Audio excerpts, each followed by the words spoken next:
Bom dia, boa tarde, sejam todos bem-vindos a mais uma aula de língua portuguesa. Eu sou o professor Tiago Campos Gunza, sou angolano, sou de Luanda e, é claro, sou da samba, né?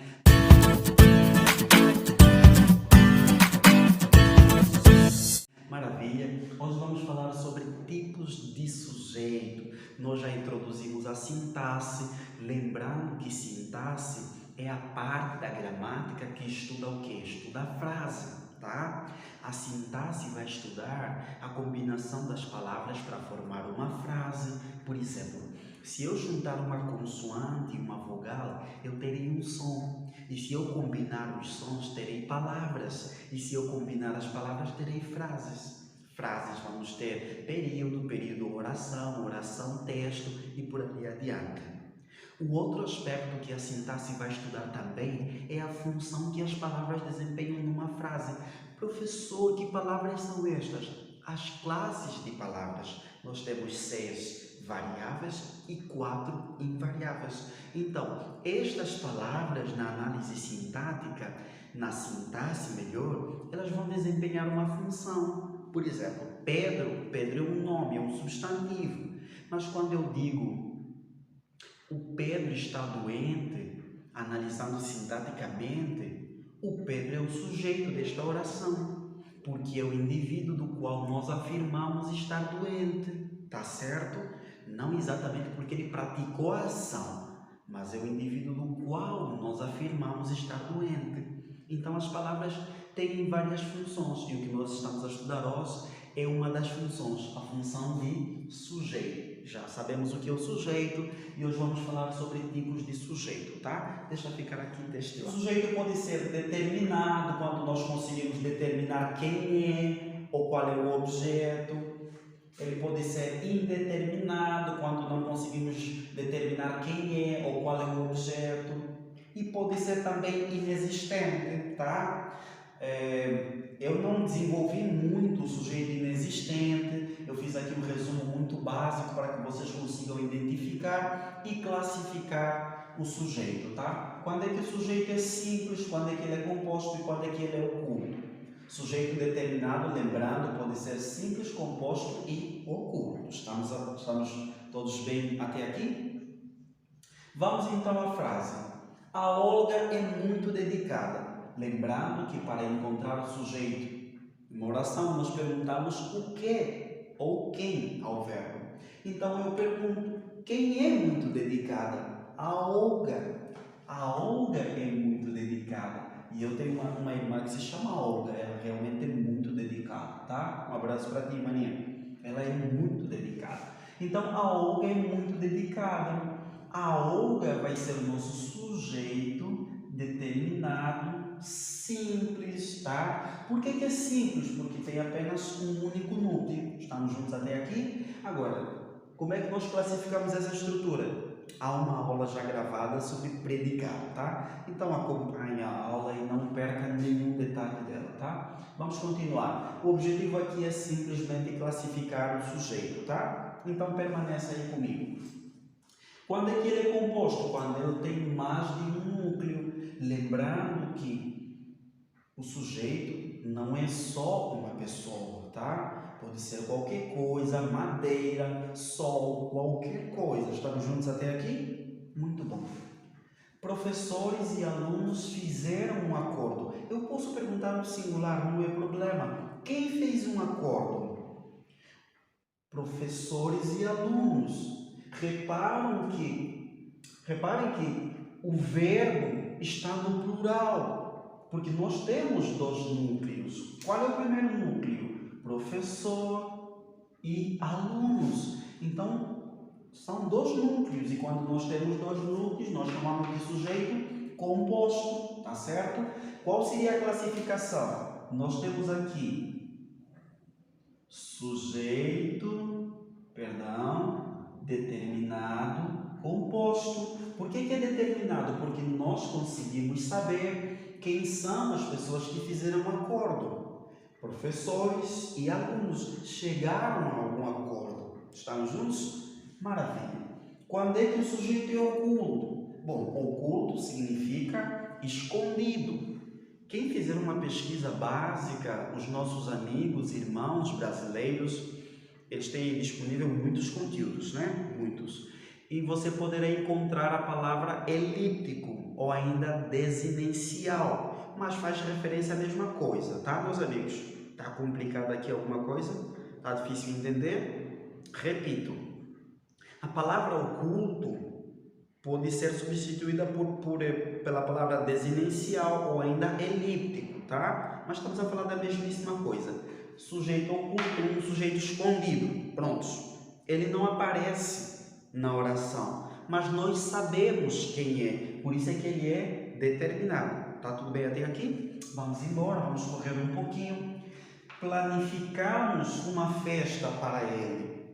Quem planificou uma festa para ele? Bom, o planificamos, a terminação do verbo nos indica qual é a pessoa que conjuga este verbo. É o nós, a primeira pessoa do plural. Nós planificamos uma festa, mas o nós não aparece aqui. Por isso o professor disse que é um sujeito oculto, escondido. Mas eu sei quem planificou, é o nós.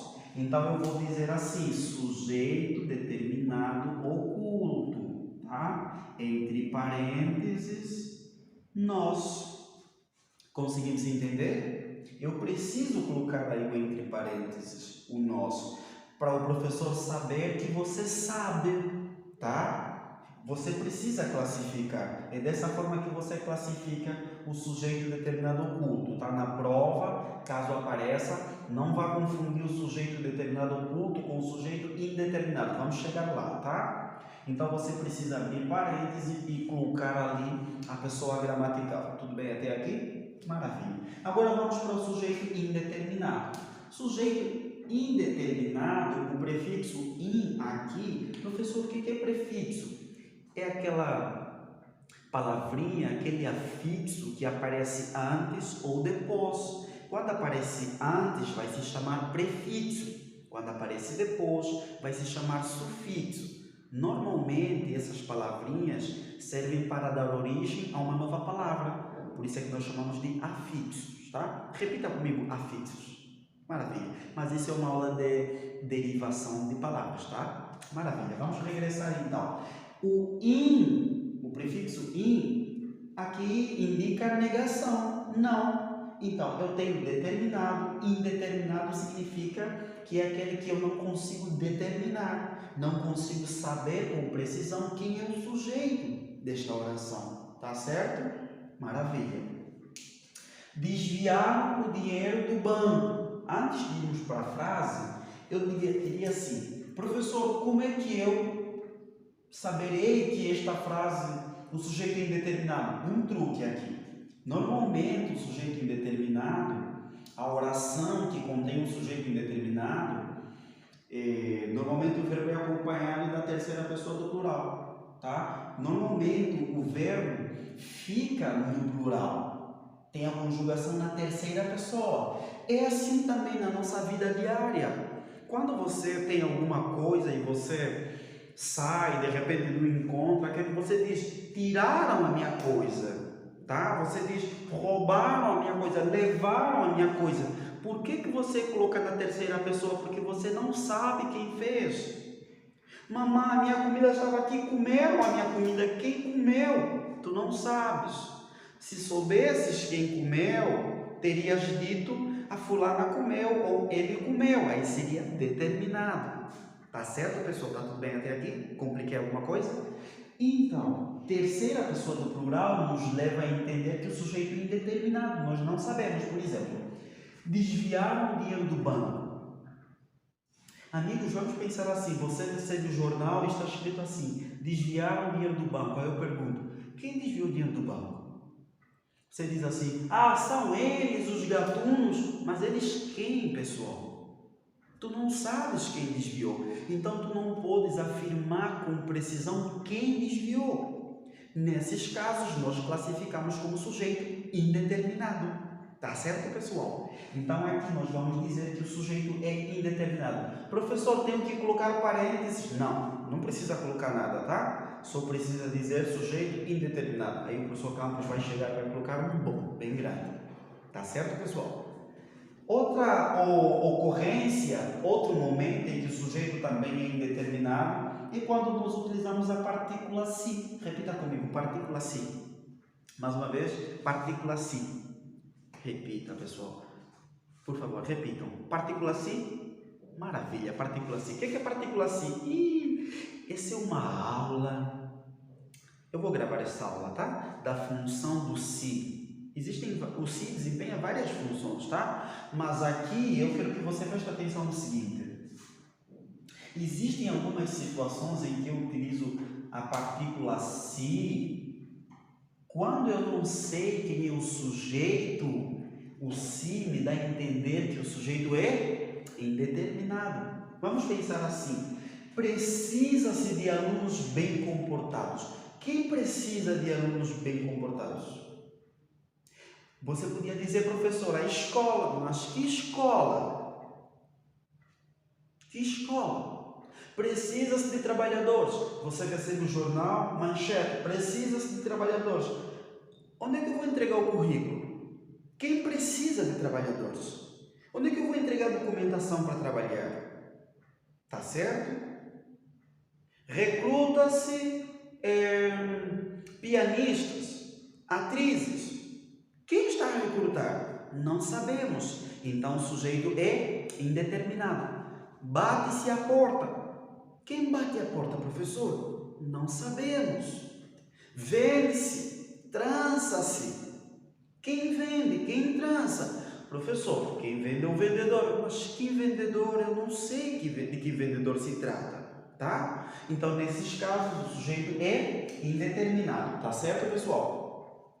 Para terminar a nossa aula, vamos falar do sujeito inexistente. O sujeito inexistente normalmente apresenta, deixa eu colocar aqui, maravilha, um fenômeno ou fenômenos naturais, os famosos verbos impessoais. Professor, o que é esse verbos impessoais? Não há problema, tá? Vamos fazer o seguinte, vamos só ficar com a ideia de verbos que indicam fenômenos naturais para começar, tá? Tá certo até aqui? Por exemplo, verbo amanhecer, verbo nevar, verbo anoitecer, ventar, né? Por exemplo, choveu muito hoje. Quem choveu muito hoje? Bom, a chuva cai. A chuva é uma obra da natureza, tá? Nevou, amanheceu. Quem amanheceu? Então você não consegue dizer com precisão quem é o sujeito, porque você não faz ideia de quem é que se trata. Nesses casos, o sujeito é indeterminado. Tá certo, pessoal? Esta é a última parte, onde nós falamos do sujeito inexistente. Perdão, eu disse indeterminado. Opa! Deve ser o cansaço já. Né? É sujeito inexistente, tá? O sujeito inexistente. Professor, como é que nós fazemos? O sujeito inexistente não se escreve nada, não. Nós devemos escrever assim, sujeito inexistente. Aí o professor vai classificar. Tá tudo bem? Maravilha. Nós ficamos por aqui. Queremos agradecer a todos. Desejamos a todos paz e amor. Espero que tenham gostado da aula. Deixe o seu comentário, tá? Mande as suas observações, sugestões de aulas também, que queiras que a gente grave, ou alguns temas que tenham criado algumas dificuldades e nós poderemos gravar, tá? Muito obrigado pela atenção.